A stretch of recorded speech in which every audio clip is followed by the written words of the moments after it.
Hello बच्चों, कैसे हैं आप सब लोग। तो मैं उम्मीद करता हूं कल की क्लास में जो भी न्यूमेरिकल्स हम लोगों ने किए आप लोग को न्यूमेरिकल समझ में आए होंगे। तो उन्हीं ग्राफिकल क्वेश्चंस को हम आज की क्लास में थोड़ा और आगे लेके चलते और थोड़े डिफरेंट टाइप के क्वेश्चंस और करने की कोशिश करते। ठीक बेटा, तो आज के लिए पहला क्वेश्चन ये रहा हमारे सामने। देखते हैं, समझते हैं कि क्वेश्चन ने हमको बोला क्या है, करवाना क्या चाहता है।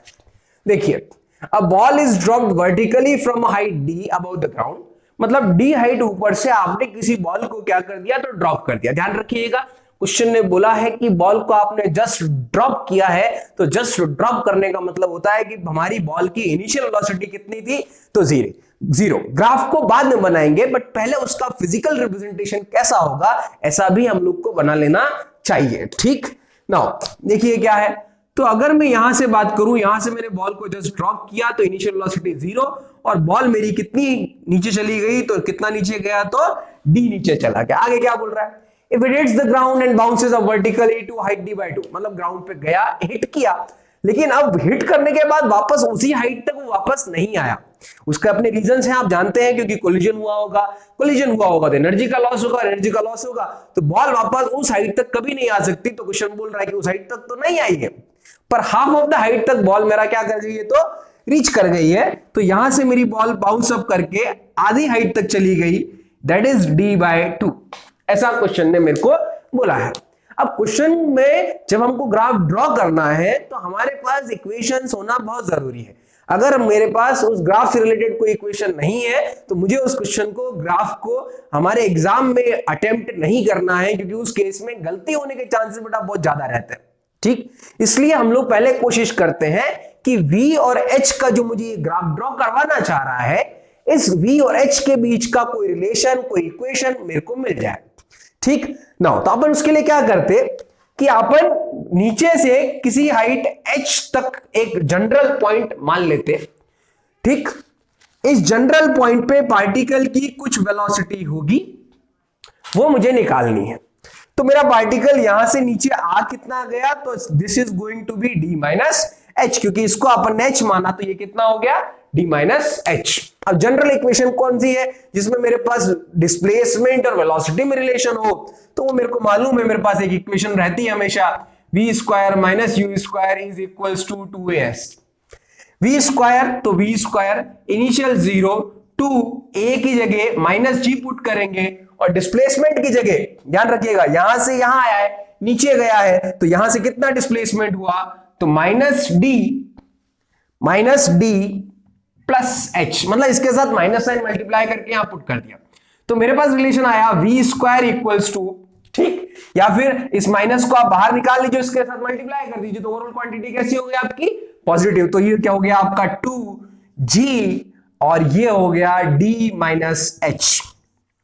मतलब वेलोसिटी और h के बीच में रिलेशन आपको मिल गया। केयरफुली देखें तो h की पावर आपकी 1 है और v की पावर आपकी 2 है। इस टाइप की पावर्स के बीच का रिलेशन कहां आता है, तो इस टाइप्स की बीच की पावर का रिलेशन हमारे किस में आता है, तो हमारे पैराबोला में आता है। इसका मतलब मेरा ग्राफ बनेगा तो कैसा बनेगा बेटा, पैराबोला बनेगा। ठीक, और पैराबोला बनेगा तो भैया बनाना हमको आता है। ठीक, देखिए क्या है, इस एक्सिस पे v ले लेते हैं, इस एक्सिस पे क्या ले लेते हैं, h ले लेते हैं। अब देखिए ये तो क्लियर हुआ, ग्राफ पैराबोला बनेगा, बट कुछ इंफॉर्मेशन हमको इधर से भी मिलेगी। क्या मिलेगी, देखिए, जब पार्टिकल मैक्सिमम हाइट पे था, मतलब h इक्वल्स टू डी पे था, तो पार्टिकल की इनिशियल वेलोसिटी कितनी, 0। मतलब जब h किसके इक्वल, d के इक्वल, तो पार्टिकल की इनिशियल वेलोसिटी कितनी, 0। मतलब ग्राफ कहां से चालू होगा, यहां से। समझ में आई बात। जैसे जैसे नीचे जाएगा, ये h की वैल्यू जो आपकी इनिशियली d थी, ये कम होती जाएगी और बॉटम पे आगे कितनी हो जाएगी, 0। मतलब यहां से जो ग्राफ चालू हुआ वो इस एक्सिस पे जाके कहीं ना कहीं खत्म होगा। बट ध्यान रखिए, पार्टिकल ऊपर से नीचे आ रहा है, तो मैंने आपको हमेशा बोला था एक्सिस का हमेशा ध्यान रखिए। तो नीचे आ रहा है तो वेलोसिटी क्या होगी, नेगेटिव। इसका मतलब ये ग्राफ ऐसा ऊपर में नहीं बन रहा होगा, ग्राफ कहां बन रहा होगा, नीचे में बन रहा होगा, और इस एक्सिस को कहीं टच करना चाहिए और पैराबोलिक टाइप होना चाहिए। तो ये ग्राफ कैसा बना, ऐसा। ठीक, और यहां पे आपकी वेलोसिटी आई कितनी आई, तो लेट्स सी यहां वेलोसिटी कितनी आई, तो v नॉट। ना ग्राफ अगर नहीं भी लिखे तब भी हमको जनरल ग्राफ हमारा मिल जाएगा। बट अब सोचिए, जैसे ही बाउंस किया वेलोसिटी ने डायरेक्शन चेंज कर ली, इसका मतलब इस पॉइंट के बाद, कोलिजन के बाद मेरी वेलोसिटी कैसी है, तो मेरी वेलोसिटी कैसी है, तो ऊपर जा रहा है, तो पॉजिटिव है। इसका मतलब इसके बाद का ग्राफ शुरू कहां से होगा, तो इधर कहीं से होगा, यहां से, ठीक। और ऊपर कहां तक गया, तो d/2 तक गया, मतलब यहां से शुरू हुआ और d/2 पे जाके वेलोसिटी जीरो हो गई। वेलोसिटी जीरो किस एक्सिस पे, तो इस एक्सिस पे हुई, और कहां जाके हुआ, तो d/2 पे। मतलब ग्राफ कैसा बना, तो ऐसा। मैं उम्मीद करता हूं आपको समझ में आया होगा कि एक तो ये ग्राफ पैराबोलिक टाइप के क्यों बन रहे हैं, और यहां से ग्राफ ने बिल्कुल यहां पे क्यों जंप मार लिया। उसका रीजन सिर्फ एक ही है, क्योंकि यहां पे आपकी वेलोसिटी जो है उसने आपकी डायरेक्शन क्या की है, तो चेंज की है। उम्मीद करता हूं आपको समझ में आया होगा। Let's move on to the next question. तो बच्चों, ये रहा हमारा आज का सेकंड क्वेश्चन। पढ़िए क्या बोल रहा है। A particle starts from rest. Particle मेरा रेस्ट से स्टार्ट हुआ है। इंफॉर्मेशन लिखते जाइए क्या क्या बोल रहा है। u इज इक्वल्स टू 0, क्योंकि रेस्ट से चालू हुआ है तो initial velocity is going to be 0। If acceleration versus time graph, कल हम जो डील कर रहे थे वो हमारे आपके कौन से ग्राफ थे, तो वेलोसिटी और टाइम के ग्राफ। आज ये जो क्वेश्चन आया है इसमें किसका ग्राफ दिया हुआ है, तो आपको एक्सीलरेशन और टाइम का ग्राफ दिया हुआ है। If a versus t graph is as shown in figure, ऐसा कुछ डायग्राम है कि एक्सीलरेशन और टाइम, मतलब एक्सीलरेशन ये कांस्टेंट नहीं है, एक्सीलरेशन भी अपने आप में किसका फंक्शन है, टाइम का फंक्शन है। एक्सीलरेशन टाइम के साथ क्या हो रहा है, आपका चेंज हो रहा है, और एक्सीलरेशन आपका टाइम के साथ चेंज हो रहा है। तो ये बात दिमाग में आनी चाहिए कि यहां पे आपकी इक्वेशन ऑफ मोशन नहीं लगेगी। ठीक, आगे बढ़ते हैं, क्या हो रहा है। Find out the maximum speed of the particle. पूछ क्या रहा है, maximum speed of the particle. तो बेटा एक बात तो तय है कि ये क्वेश्चन बेसिक आपकी इक्वेशन ऑफ मोशन से होने वाला नहीं है। यहां पे हमको कुछ ना कुछ डिफरेंशिएशन और इंटीग्रेशन का तामझाम सीखना पड़ेगा, यूज करना पड़ेगा, ये बात क्लियर है। ठीक, अब देखिए क्या बोलते हैं। एक्सीलरेशन और टाइम का ग्राफ दिया हुआ है और मुझे v निकालना है, वेलोसिटी। इसका मतलब मुझे वेलोसिटी का भी या तो ग्राफ पता हो या फिर उस वेलोसिटी की इक्वेशन पता हो। ठीक, और ना मुझे यहां और कुछ दिया हुआ है, तो मेरे को a और t का ग्राफ दिया, तो मैं एक काम करता हूं, पहले एक्सीलरेशन और टाइम के ग्राफ को यूज करके एक्सीलरेशन और टाइम की इक्वेशन सबसे पहले निकाल लेता हूं। देखिए क्या है, इट्स अ स्ट्रेट लाइन। अब अगर ये स्ट्रेट लाइन है तो स्ट्रेट लाइन की इक्वेशन क्या होती है, y equal to mx plus c, और m क्या होता है यहां पे आपका स्लोप। m क्या होता है, स्लोप। और स्लोप कैसे निकालते हैं, तो tan theta is equals to y by x। ये y, ये आपका x, सो ये कितना हो गया 10/11। डन। y एक्सिस पे क्या है, एक्सीलरेशन, तो a is equals to m की जगह पुट करूंगा 10/11। पर ध्यान रखिए कल क्लास जब हो रही थी मैंने आपको बोला था जो भी लाइंस इस तरीके से इंक्लाइंड होती हैं वो पॉजिटिव स्लोप की होती हैं, और जो भी लाइंस इस तरीके से इंक्लाइंड होती हैं वो कैसी होती है, तो आपके नेगेटिव स्लोप की होती है। तो यहां माइनस साइन लगाना मत भूलिएगा। So that becomes minus of 10/11 x। यहां पे x एक्सिस पे क्या है आपका t, और plus c is going to be some constant. Graph की इक्वेशन ढंग से देखिए, जब एक्सीलरेशन 10 था तो टाइम यहां पे कितना था, तो 0। तो मैं a और t की वैल्यूज अगर पुट करूंगा तो मुझे मेरा क्या मिल जाएगा, c। तो एक्सीलरेशन कितना बेटा 10 is equals to minus 10/11 into इस इंस्टेंट पे t कितना था 0 प्लस c, तो c यहां से कितना आ गया 10। डन। अगर मैं ये सब पता चला मुझे, तो मेरे को ये पता चल गया कि एक्सीलरेशन की इक्वेशन क्या आ रही है, तो minus of 10/11 t plus 10। This is the basic equation of motion. अब यार बेटा इक्वेशन ऑफ मोशन पता है, एक्सीलरेशन और टाइम की, तो एक्सीलरेशन और टाइम की इस इक्वेशन को यूज करके मैं वेलोसिटी निकाल सकता हूं। कैसे निकालेंगे, ध्यान रखिएगा। एक्सीलरेशन से वेलोसिटी जाना है तो इंटीग्रेट करना पड़ेगा, और वेलोसिटी से एक्सीलरेशन आना है तो डिफरेंशिएट करना पड़ेगा। तो हम लोग a को यहां क्या लिख सकते हैं, तो a को लिख सकते हैं बेटा dv/dt minus of 10/11 t plus 10। Integrate कर देंगे दोनों साइड, dv को इंटीग्रेट इधर और इसको इधर, माइनस 10/11 t प्लस 10, और साथ में dt।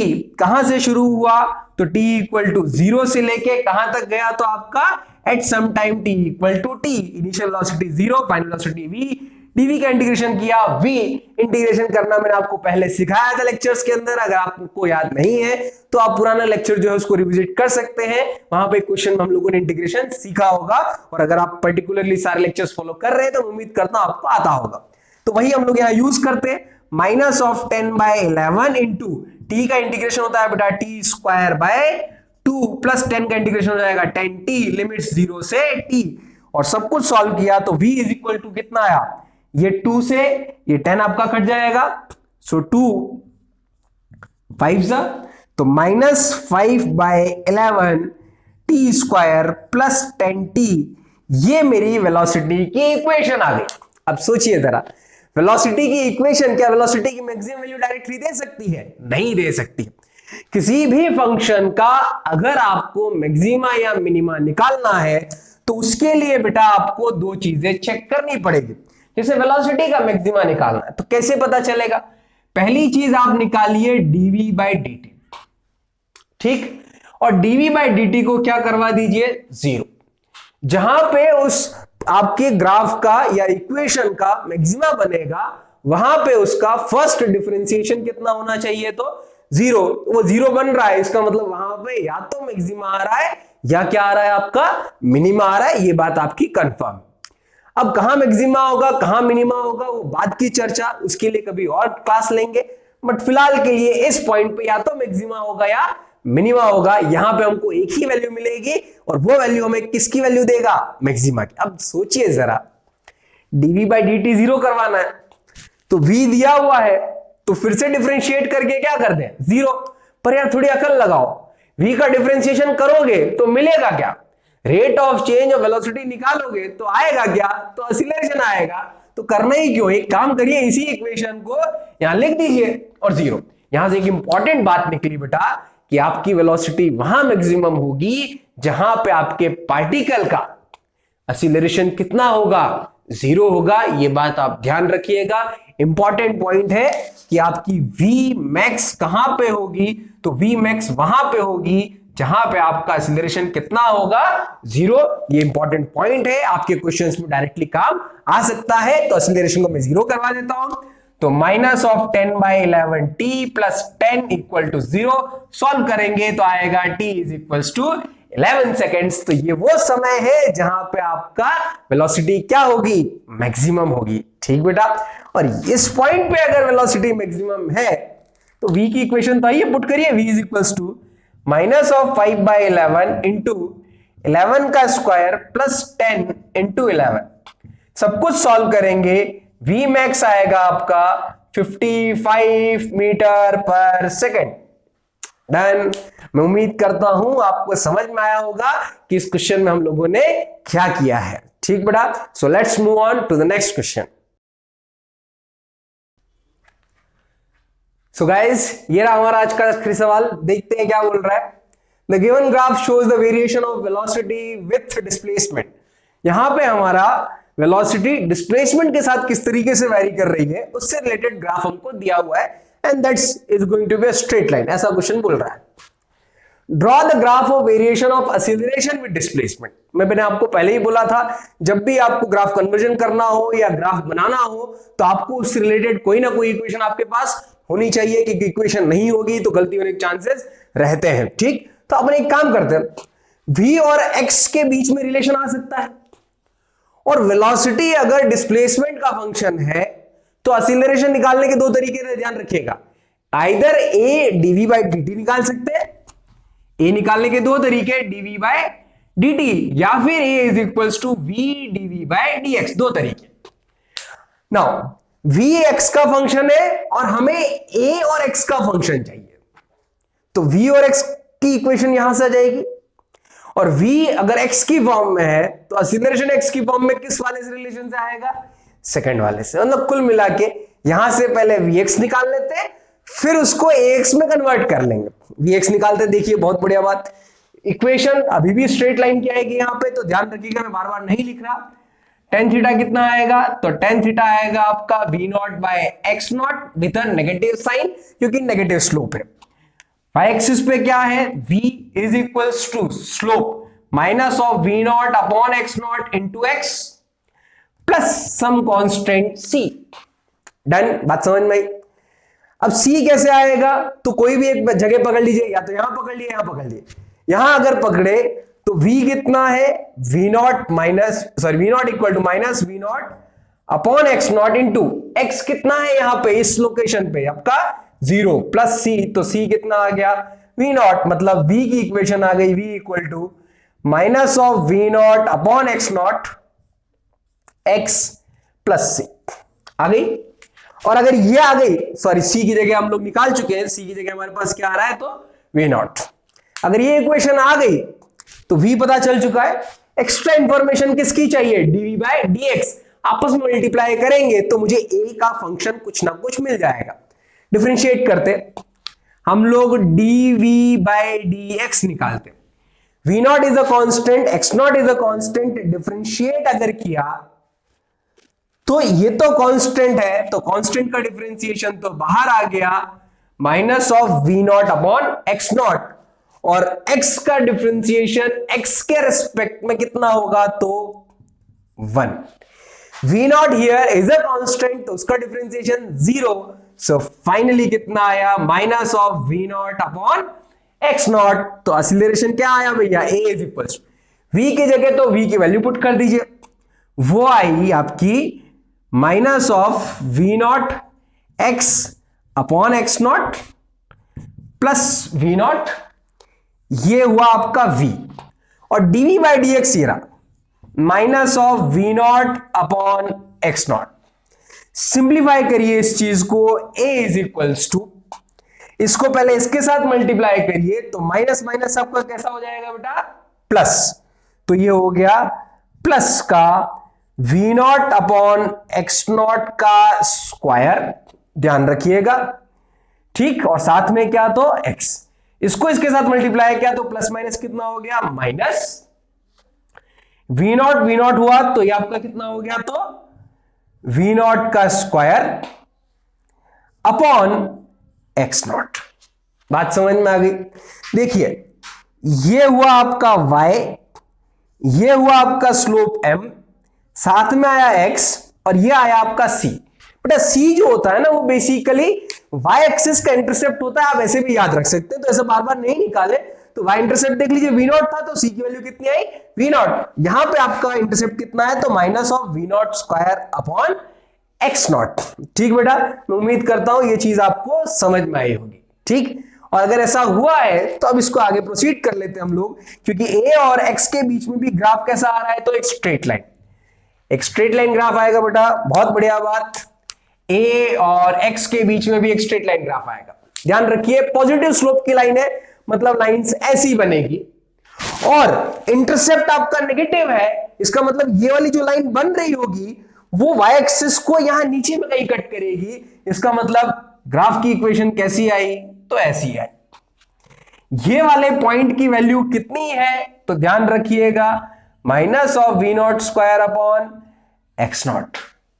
ठीक, समझ में आई सबको बात। और ये जो लाइन दी हुई है, इस लाइन का आपका स्लोप कितना होगा, तो इस लाइन का स्लोप हो रहा है बेटा V naught upon X naught का होल स्क्वायर। तो ये आ गया आपका किसका रिलेशन, ए और एक्स का। तो ध्यान रखिए जब भी ग्राफ के क्वेश्चन कन्वर्ट करने की बात आए या ग्राफ्स ड्रॉ करने की बात आए, आप इक्वेशंस जरूर निकालिए, गलती होने के चांसेस आपके कम से कम रहेंगे। ठीक बेटा, सो थैंक यू वेरी मच। ये हमारा इस टॉपिक का आखिरी लेक्चर था। नेक्स्ट क्लास से हम लोग हमारा नेक्स्ट चैप्टर स्टार्ट करेंगे, that is basically projectile motion. ठीक, so I hope you all like this series. ठीक, तो आप अपने दोस्तों के साथ इसको शेयर करिए, सब्सक्राइब करिए and just like the video that you are watching. ठीक, so thank you very much.